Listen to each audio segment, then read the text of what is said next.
안녕하세요. 모범시민입니다. 오늘은 입문, 초보자는 물론 중상급자들에게도 강력하게 추천드릴 수 있는 아르마의 따끈따끈한 최신작 1대7 파이어팀 차량 리뷰를 준비했습니다. 먼저 차량의 디자인은 기존 작품들과는 완전히 다른 밀리터리 컨셉으로 출시했어요. 그래서 기존에 없던 완전히 새로운 차량으로 보일 수 있지만 실제로는 아르마의 대표 아시카 1대8 크라톤의 확장판 정도로 볼 수 있습니다. 자, 오늘 리뷰 차량은 모든 분들에게 추천드릴 수 있는 올라운드 장르의 차량이지만 크라톤이라는 아시카를 모르면 이해하기 어려운 차량이에요. 영상 우측 상단에 링크를 걸어 놓을 테니 초급이나 입문자분들은 크라톤 리뷰 영상을 먼저 시청하고 오는 걸 추천드릴게요. 자, 오늘 리뷰 진행은 차량을 먼저 살펴보고 실제 성능과 관련된 부분은 뒤에서 다룰 예정이니 성능 먼저 확인하실 분들은 주행 리뷰 챕터부터 시청하시면 됩니다. 그럼 박스를 열고 제품의 구성품부터 확인해 볼게요. 아르마의 이번 신작도 전형적인 RTR 제품으로 기본 구성품은 기존 제품들과 동일합니다. 차량 본체와 조종기, 기본 공구, 매뉴얼 등으로 구성되어 있고요. 100km의 속력을 낼 수 있는 상급자용 옵션 기어 하나가 포함되어 있어요. 자, 이번 작품에서 가장 높게 평가할 수 있는 부분은 차량 바디의 뛰어난 품질과 디테일이라고 할 수 있습니다. 지금까지 아르마에서 출시한 제품들 중 단연 최고라고 할 수 있고요. 이 정도면 웬만한 트라이얼 차량보다 훨씬 더 뛰어난 디테일을 갖추고 있다고 할 수 있죠. 다만 밀리터리 컨셉은 호불호가 극단적으로 갈리는 컨셉이에요. 매니아들은 좋아하겠지만 밀리터리에 관심이 없는 일반인들에겐 아무리 잘 만들어도 비호감이 아닌가 생각이 드네요.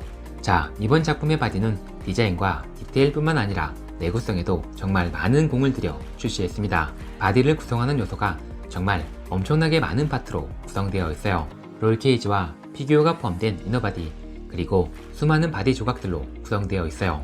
참고로 바디를 구성하는 볼트만 100개가 넘습니다. 단 하나의 볼트도 사용하지 않는 일반적인 바디와 비교하면 정말 엄청난 차이라고 할 수 있죠. 자, 이렇게 바퀴가 크고 빠른 차량들은 주행 중에 전복되거나 대굴대굴 구르는 경우가 정말 많은데, 이렇게 롤케이지가 있는 차량들은 어떠한 경우에도 차량 내부를 확실하게 보호할 수 있습니다.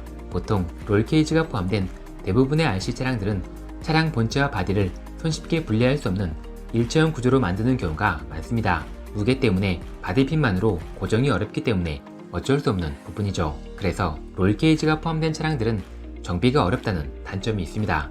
하지만 이번 작품은 차량 본체와 바디를 손쉽게 분리할 수 있는 구조로 이루어져 있어요. 바디핀은 3개지만 실제로 차량 본체와 바디를 고정해 주는 부위는 총 7군데로 어떤 충격에도 바디가 이탈되지 않게 든든하게 고정해주는 구조예요. 하지만 피규어의 소품들은 충격에 날아가거나 부러질 수 있습니다. 점프나 스턴트를 본격적으로 즐기고자 한다면 이너바디 정도는 분리하고 즐기는 걸 추천드릴게요. 자, 이제 휠 타이어를 살펴보고 차량 내부도 확인해 볼게요. 먼저 타이어는 전형적인 몬스터 타이어로 기존 작품들과 패턴만 조금 다를 뿐 크게 다르지 않아 보이지만 많은 차이가 있습니다. 전체 크기는 1대8 크라톤 아웃캐스트와 비슷하지만 비율 자체가 완전히 다르죠. 파이어팀은 휠의 사이즈를 크게 줄이고 타이어가 차지하는 비율을 대폭 늘려 조금 더 많은 충격을 흡수할 수 있게 설계되어 있습니다. 특이사항은 숨구멍이 휠에 없고 타이어에 있다는 점이에요. 타이어에 구멍이 있다고 물이 쉽게 들어가는 건 아니지만 물이 한번 들어가면 말릴 방법이 없으니 가급적 물기는 피하는 게 좋겠죠. 이제 차량 내부도 살펴보겠습니다. 전반적인 구성은 아르마의 1대8 크라톤이나 탈리온, 아웃캐스트와 크게 다르지 않아요. 차량을 구성하는 대부분의 파트가 동일하고요. 전자 파트도 동일한 스펙의 제품이 동일한 위치에 배치되어 있습니다. 자, 아르마의 1대8 시리즈는 이전 리뷰에서 너무나 많이 다뤘기 때문에 오늘은 기존 작품들에서 달라진 점 위주로 빠르게 다루고 넘어갈게요. 먼저 프런트와 리어 범퍼가 전작들보다 더 견고하게 설계되어 있습니다. 특히 리어 범퍼는 완벽함이 느껴질 정도로 정말 튼튼하게 설계되어 있고요. 하부 스키드와 일체형 구조로 제작되어 있어 별도의 옵션이 필요 없습니다. 그리고 충격 흡수를 담당하는 쇼파트는 레드에서 블랙으로 색상이 변경되었고요.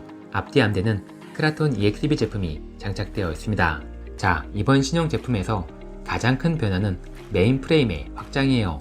이로 인해 1대8 트럭 차량에 비해 휠 베이스가 무려 40mm 이상 늘어났습니다. 크라톤과 같은 트럭이 베이스의 차량들과 폭은 동일하지만 차량의 전체 길이는 물론 휠 베이스에서 엄청난 차이가 있습니다. 파이어팀의 휠 베이스는 무려 422mm로 크라톤보다 45mm나 더 길고요.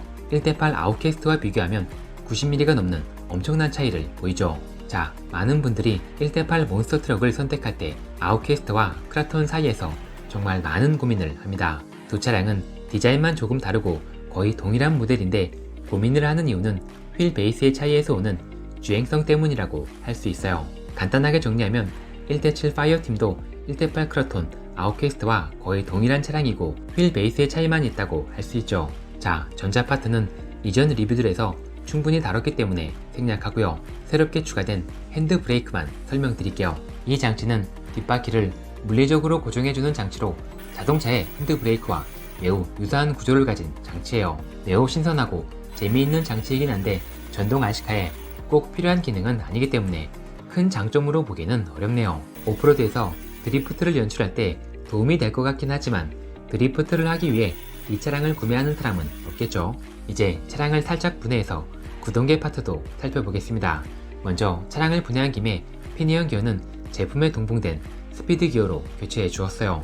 시속 100km 정도를 제어할 수 있는 중상급자분들은 처음부터 15T를 쓰는 것도 나쁘지 않습니다. 자, 이번 작품은 센터 디프 파트가 디프 케이스까지 모두 풀메탈로 구성되어 있어요. 다만 디프 케이스는 메탈이 아니더라도 지금까지 큰 문제가 없었습니다. 어쨌든 내구성 향상에 도움이 될 테니 장점이라고 할 수 있겠네요.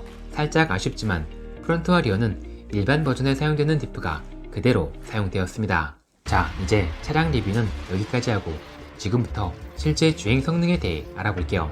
먼저 넓은 아스팔트 도로에서 최대 속력부터 확인해 보겠습니다. 그럼 4셀 배터리부터 시작해 볼게요.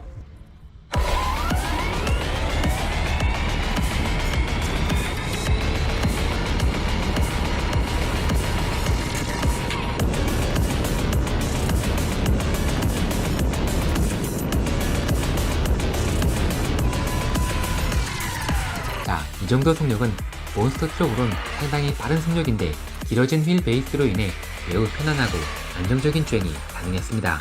이번에는 최대 출력 6셀 배터리로 달려볼게요.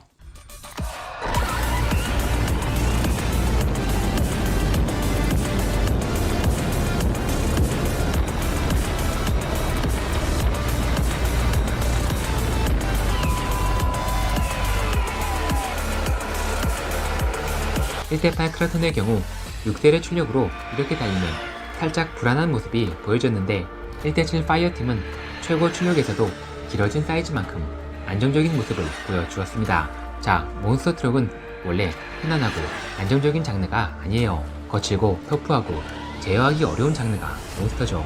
그래서 이 차량을 몬스터로 분류한다면 편안하고 안정적인 주행성을 장점으로 꼽을 수는 있습니다. 사실 처음부터 이 차량의 장르를 말씀드리기가 너무 어려웠어요.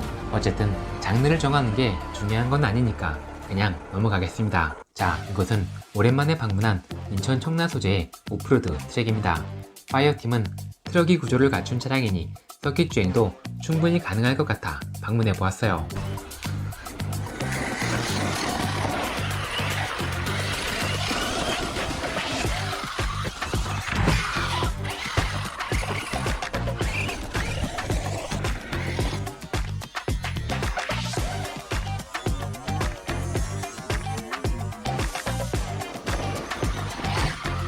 코너 구간이 많고 트랙이 좁은 전문 버기 서킷은 어렵겠지만 이런 초보자 트랙은 충분히 즐길 수 있을 만큼 안정적인 주행이 가능했습니다. 제가 크라톤으로도 청라 서킷을 달려보았는데 두 차량의 차이를 확실하게 느낄 수 있었어요. 큰 차이는 아니지만 조금 더 빨리 완주 가능한 차량은 크라톤, 조금 더 안정적으로 완주할 수 있는 차량은 이 차량이라고 할 수 있죠. 자, 초급자분들이 처음 서킷을 방문하면 주행하는 시간보다 전복된 차량을 뒤집으러 가는 시간이 훨씬 더 많습니다.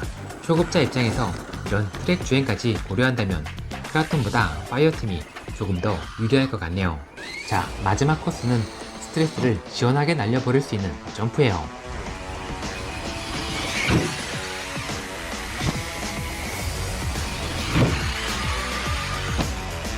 RC카의 목적이 점프라면 아르마의 1대8 차량들 중 어떤 차량을 선택해도 상관없습니다.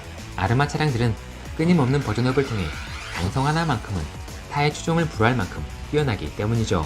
실제로 RC카로 스턴트를 즐기는 유명 해외 유튜버들도 대부분 아르마 차량을 선호하는 편이에요. 자, 점프에서 파이어팀의 장점은 아웃캐스트나 큐턴보다 도약 과정이 안정적이라는 점이에요.